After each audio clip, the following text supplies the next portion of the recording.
বিশ্বব্যাপী এখন চলছে এআই জোয়ার। শিক্ষা, চিকিৎসা, বিনোদন, ব্যবসা বাণিজ্য সবখানেই হচ্ছে কৃত্রিম বুদ্ধিমত্তার ব্যবহার। এতে একদিকে যেমন সবকিছুই সহজ হচ্ছে, অন্যদিকে কোনো কোনো ক্ষেত্রে হুমকিও তৈরি হচ্ছে। চলুন এ নিয়ে দেখে আসি একটি বিস্তারিত রিপোর্ট।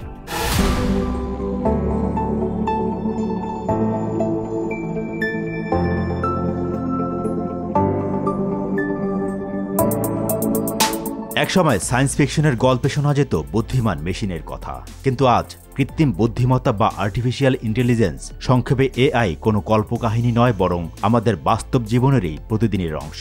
এআই এমন এক প্রযুক্তি যা মানুষের মতো শিখতে, বিশ্লেষণ করতে এবং সিদ্ধান্ত নিতে পারে। এআই এর হচ্ছে দুইটা স্টেজ আছে। প্রথম একটা জিনিস হচ্ছে লার্নিং। এটা আমরা অনেক সময় এটাকে বলি হচ্ছে মেশিন লার্নিং। আমরা বলি যেহেতু মেশিনকে লার্ন করানো হয়, যেটা হচ্ছে তাকে নলেজ দিয়ে তার এক্সপিরিয়েন্সটা বাড়ানো হয়। আর সেকেন্ড একটা বিষয় আছে, এই লার্নিংয়ের পরে সে যে এক্সপিরিয়েন্সগুলো গ্যাদার করলো সেই জিনিসগুলোকে ইউজ করে পার্টিকুলার একটা ডিসিশন মেক করা আর কি, ঠিক আছে, সেই জিনিসটা, সেটাকেই আমরা বলি হচ্ছে দিস ইজ এআই। প্রথমত পৃথিবীর যত নলেজ আছে, যে নলেজগুলো পাবলিকলি অ্যাভেলেবল আছে বা বিভিন্ন ধরনের লাইব্রেরিতে আছে, এই নলেজগুলো থেকে আসলে তারা লার্ন করে, শিখে নলেজগুলো তাদের ভিতরে স্টোর রাখে। এক্স্যাক্ট ঠিক 5.1 ঠিক বলা ঠিক না, বাট এর কাছাকাছি হচ্ছে মানুষের এরর রেট। আমাদের এআই এর যদি এরর রেট আমরা দেখি, হুইচ ইজ লেস দেন 3, তার মানে হচ্ছে দেখা যাচ্ছে এআই এই ক্ষেত্রে মানুষ থেকে বেটার হচ্ছে সে করে, আইডেন্টিফাই করতে পারে পার্টিকুলার একটা পিকচার অথবা অন্য কিছু। অনলাইন সার্চ থেকে শুরু করে শিক্ষা, চিকিৎসা, বিনোদন, শিল্প কারখানা, কৃষি, সবখানেই বাড়ছে কৃত্রিম বুদ্ধিমত্তার ব্যবহার। খুব নিখুঁতভাবেই বর্তমান বিশ্ব সভ্যতাকে নানাভাবে সহযোগিতা করছে এআই প্রযুক্তি। কৃত্রিম বুদ্ধিমত্তা খাতে আধিপত্য বিস্তার করতে বিলিয়ন বিলিয়ন ডলার ব্যয় করছে বৈশ্বিক প্রযুক্তির জায়ান্টগুলো।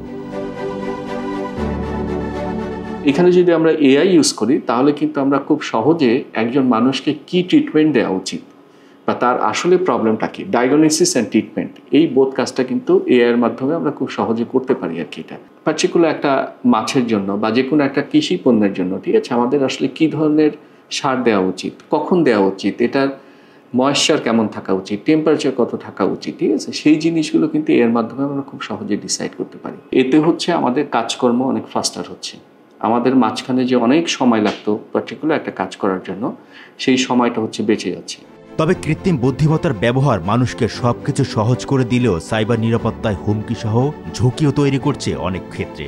সেই সাথে রয়েছে অদক্ষ বা স্বল্প দক্ষ মানুষের চাকরি হারানোর আশঙ্কা।